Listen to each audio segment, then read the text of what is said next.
各位來賓早晨，咁我係香港中文大學社會工作學系嘅張美珍教授。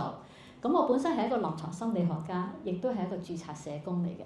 咁頭先關醫生都有講到啦，當一個青少年佢患有脊柱側彎之後咧，對佢嘅心理同埋情緒都會有好大嘅影響。咁另外我哋都發現啦，當個青少年要戴支架嘅時候咧，好多時候我相信大家我今日見到好多家長啦，都會發現就係好多青少年都好抗拒。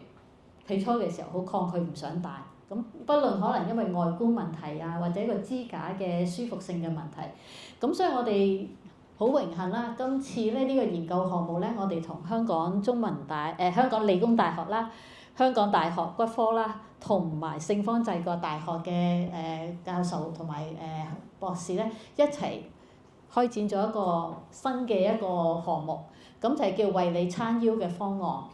咁呢個方案最主要就係為青少年原發性脊柱側彎咧提供一個家庭為本嘅一個小組項目。乜嘢係家庭為本咧？就係話唔單止係青少年要嚟參加，家長都要嚟參加。咁我哋以家庭為一個單元。咁呢個項目裡面咧，我哋其實係一個跨專業嘅合作。咁除咗我之外咧，我嘅學系裡面都有梁潔婷博士作為我哋嘅研究項目嘅一個主要成員。佢係亦都係一個註冊嘅社工，咁以前不嬲都喺醫院裏面咧，去提供一啲臨床嘅醫務社工服務。咁另外就係羅家明博士啦，咁一陣間羅博士亦都會去分享佢另一個嘅研究項目。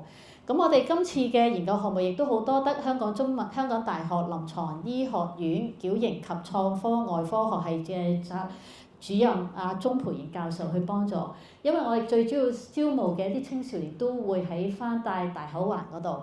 咁另外就係葉曉雲教授啦。好，咁嗱呢一度我簡單講一講啦，因為頭先關教授都可能略略講過，青少年原發性嘅脊柱側彎基本上咧大致上係2至3%嘅。當個青少年嘅脊柱側彎發現佢個側彎度數去到20至40度嘅時候咧，好多時醫生都會建議個青少年去戴唔同嘅支架。咁頭先關教授亦都提到啦，有一啲新嘅支架可以提供俾啲青少年嘅。好啦，咁我哋話中度嘅，我哋今次基本上我哋啲小組最主要針對係一啲中度嘅脊柱側彎，咁即係話佢嘅大約嘅脊柱側彎嘅角度咧，大致上係20至到39度嘅。咁我哋希望咧，因為透過呢一個服務咧，可以減輕佢乜嘢咧？因為我哋會睇到啦，戴一個脊柱側彎好多時會影響到身體嘅不適，另外就係社會心理嘅狀況。因為好多時對於青少年嚟講，佢要戴呢個支架，要戴一個好長嘅時間，包括可能佢返學嘅時候都需要戴呢個支架嘅。咁好多時佢哋都會發現啦，有時候都唔想俾其他嘅同學或者老師知道佢哋要戴呢個支架嘅。咁另外就係話家庭嘅衝突啦，因為好多時青少年都好抗拒戴呢個支架，但係父母都好希望佢能夠協助醫生嘅一啲嘅醫療方案，可以盡量可以戴到呢啲支架。咁所以我哋會發現，曾經我哋去過大口環嘅時候咧，我哋見過一個家庭，咁個媽媽喊住同醫生講，就話咧佢翳咗個細路仔戴支架好耐，但個細路仔好拒絕去戴呢個支架。個青少年係一個男仔嚟嘅，因為佢覺得戴咗支架之外咧，會影響佢嘅外觀，同埋可能會俾其他嘅同輩去睇到。咁所以我哋會發現啦，其實支架治療對青少年本身同埋家庭都造成咗好多心理或者一啲嘅社會健康嘅一個負面嘅影響。咁我哋希望咧透過一啲小組幫助青少年同埋家長互相去了解翻成個治療嘅過程裏面，究竟青少年面對啲乜嘢嘅困擾，或者佢有啲咩嘅辛苦。咁我哋話呢個嘅家庭為本嘅教話，希望探討乜嘢咧？就係青少年希望睇到啦，就係支架裏面治療嘅期間心理嘅健康狀況。咁我哋一陣間會分享一啲嘅活動俾大家知道啦。其中一個活動咧就要個家長咧個青少年設計一個支架俾家長去戴，係啦，呢個好創新嘅一個體驗性嘅活動啊！因為可能會覺得啦，青少年戴支架冇咩戴上去啫嘛。嗱，當然咧，我哋唔係要個家長戴青少年嘅支架，因為冇可能，因為個支架係 tailor-made， 即係 tailor-made 俾個青少年嘅。個青少年咧喺個活動裏面咧，我哋話一個實驗體驗性嘅活動咧，就係個細路仔設計一個支架，跟住咧幫個家長去帶。咁我哋最近亦都啱啱完成咗呢個小組嘅項目裏面咧，包括可能媽媽、爸爸都帶咗支架，跟住仲要點樣咧？仲要帶咗支架之後咧，得到佢同意之下咧，喺我哋中文大學裏面咧去遊走一段嘅時間。因為點解啊？因為咧呢個係個體驗性，包括就係話體驗翻個細路仔帶住支架嘅時候瞓覺有咩幾唔舒服，行樓梯嘅時候佢幾唔舒服，坐低嘅時候幾唔舒服。咁當個父母體驗完之後就會知道啦。哦，原來其實咧個支架其實嗱唔係醫生俾嗰啲支架，我哋其實用啲已經係最輕便嘅支架，就係咧揾啲紙嘅啫，即係硬卡紙咁，唯一有啲圖片可以俾大家睇到。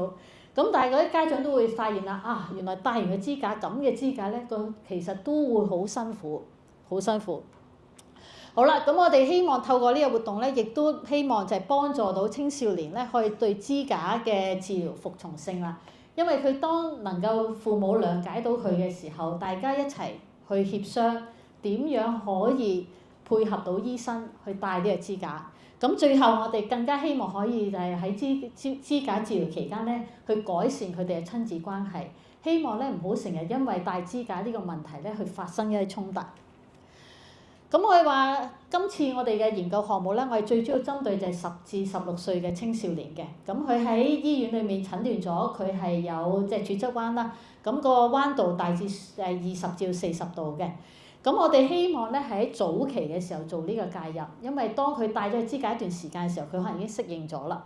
咁我哋希望佢係未帶嘅支架，或者喺帶支架頭嗰半年嘅時候咧，都可以參加我哋呢個小組嘅項目。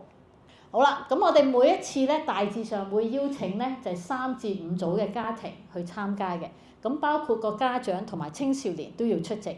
咁每一個小組裏面大致上我哋有6節，每節大致上係2至3個鐘頭。咁目前嚟講，我哋已經咧好多謝20位家庭，我哋已經開辦咗5組嘅小組㗎啦。咁我哋嘅活動嘅主題包括幾方面啦，就係話家庭點樣面對脊柱側彎嘅經歷同埋影響。家長同埋青少年點樣對脊柱側彎治療嘅睇法同埋長期嘅衝突。另外就係話希望幫助佢哋改善管理，達成一啲共識嘅。咁呢個係我哋嘅招募嘅一個單張。咁我簡單講講咧，我哋嘅小組裡面有啲乜嘢嘅活動啦。咁呢個第一個活動叫初次相遇，叫 speed dating。OK，speed dating。咁邊個同邊個 dating 咧？嗱，咁我頭先講過，我哋小組裡面大致上咧就有5個，最多係5個5組家庭，因為5組家庭已經有10個成員㗎啦。如果爸爸媽媽一齊嚟參加嘅話，大家可以想像成個小組有15個人。咁所以我哋咧通常嚟講，希望咧唔想太多人。咁 A 就係代表青少年 ，P 咧就係代表個家長。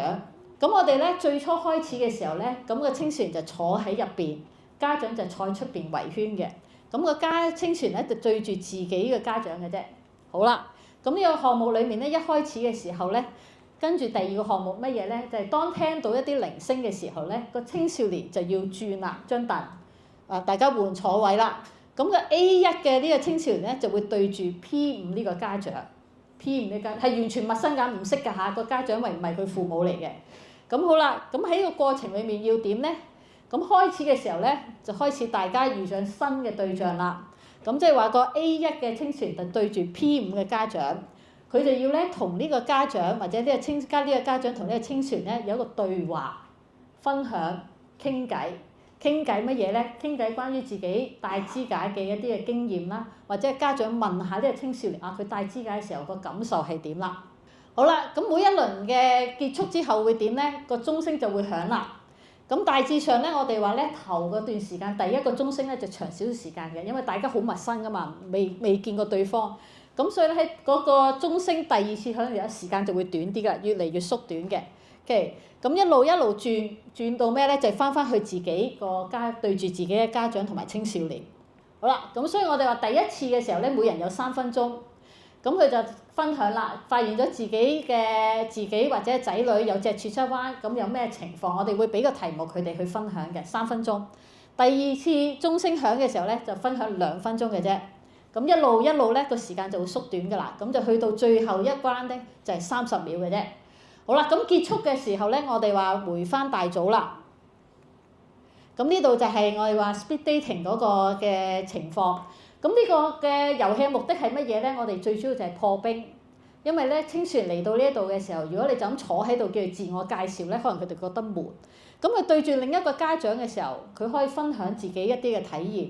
咁同埋咧，我係希望認識每一個組員佢自己個隻轉側彎嘅故事，亦都可以從第二個人嘅家長或者青少年去理解翻，當自己嘅面對自己家人嘅時候咧，可能經歷到啲乜嘢。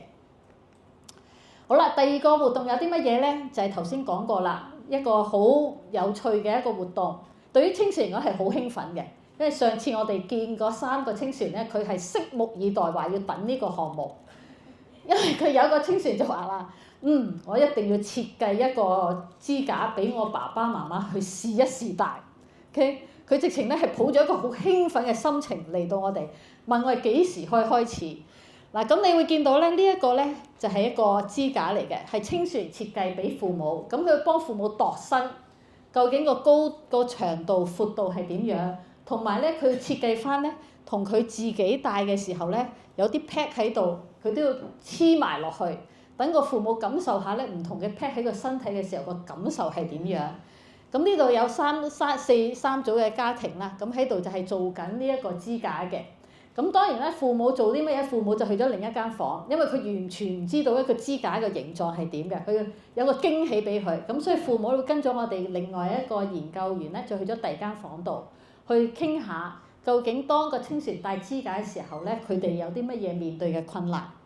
好啦，咁我哋呢個項目咧就希望咩咧？就係希望父母體驗翻支架嘅生活，包括可能喺屋企入邊。點樣綁鞋帶？咁我哋會問啲青少年嘅，你想父母帶住支架咧體驗啲乜嘢嘅生活？咁所以要有個共同嘅一個即係我哋話達成一個項目嘅，因為唔可以做太多嘅活動。咁通常有啲嘅青少年就話啦，我想俾佢睇感受下帶住支架瞓低同埋起身轉身嘅時候會點樣？咁所以我哋有另一間房咧，俾啲父母咧真係感受呢樣嘢。另外就係執嘢啦。因為佢哋話彎腰嘅時候，好多時因為支架會令到佢哋咧可能好痛。咁喺學校裡面會點咧？就可能孭住個書包上落啦。咁所以當然啦，我哋話提供唔到個書包，咁我哋就會邀請啲家長咧，就喺我哋嘅中文大學嘅後樓梯嗰度咧行下。咁我哋揀嘅日子咧，通常都比較少人嘅，放心。喺星期六嘅時候，咁亦都咧由青少年去揀咧嗰一條嘅路線。咁有啲青少年咧好即係為父母着想嘅。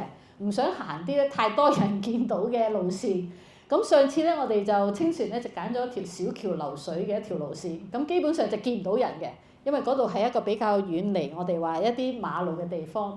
咁佢一齊同個家長咧帶住支架去行落去，咁你見到呢度咧就係個父母啦，前面呢兩個，咁個支架咧就係個青少年幫個父母去帶嘅，咁我話呢個係一個行樓梯嘅一個體驗。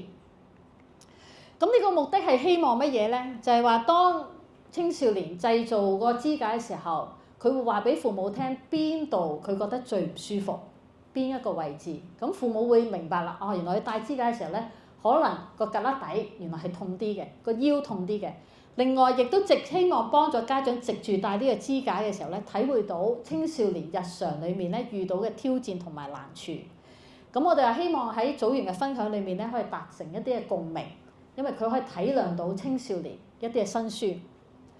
好，咁除咗第二個項目之外，第三個項目咧，我哋叫雞蛋保護戰。咁呢個雞蛋保護戰咧，就係用嚟做乜嘢咧？就係話我哋每一個家庭咧，都俾一個雞蛋佢。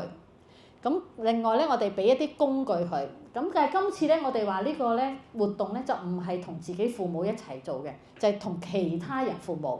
即係話 A1 嘅青少年就可能同 P3 嘅家長做呢一個項目。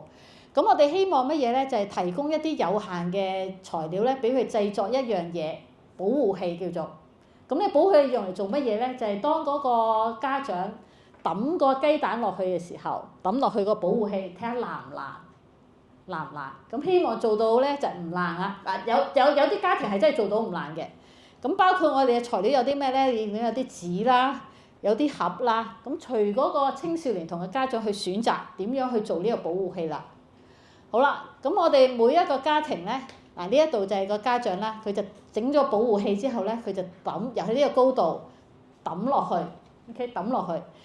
咁我哋話希望透過呢一個嘅活動裡面咧，我哋希望個青少年同個家長都可以分享乜嘢咧？大家點樣分工合作？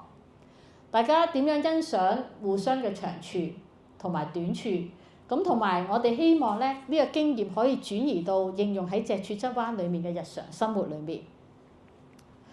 好啦，咁所以我哋會打慣咗乜嘢咧？嗱，因為呢一個嘅活動咧，最主要會由個青少年咧去設計個保護器。咁我希望打破咗慣常家長主導，由個青少年去配合嘅模式。Okay? 另外，家長亦都喺給予意見同埋給予空間，因為有時候咧，我哋話好多時家長都會俾好多嘅意見，但係青少年其實都需要一啲空間俾佢哋。咁希望取得一個平衡。咁所以我哋以雞蛋作為一個比喻，希望每個家庭都去反思，當我哋面對或者保護青少年咁脆弱嘅脊柱嘅時候，點樣可以分工合作？點樣可以彼此間互相支援而達到一個共識嘅？好啦，咁頭先分享咗幾個活動啦，咁我哋都訪問咗啲家庭嘅，參加完呢個小組之後，咁我哋用一個深度嘅訪談去問翻啲青少年同家長。參加完我哋呢個小組活動之後，佢哋嘅感受或者對佢有啲乜嘢嘅轉變，咁呢度就係頭先我哋一啲家長嘅分享嘅一啲總結啦，包括解開嘅心結啦、明白多咗啦、聆聽啦，同埋知道咗青少年嘅感受嘅。好啦，咁所以我哋希望透過呢一個小組活動，希望可以幫助到青少年提升佢嘅心理狀況、健康，同埋希望改善到佢嘅親子關係。咁我哋嚟緊呢個項目都繼續招募緊啲青少年去參加，因為我哋仲希望可以加強我哋啲數據嘅一個我哋嘅效度咁樣嘅。咁好多謝今朝早大家嘅。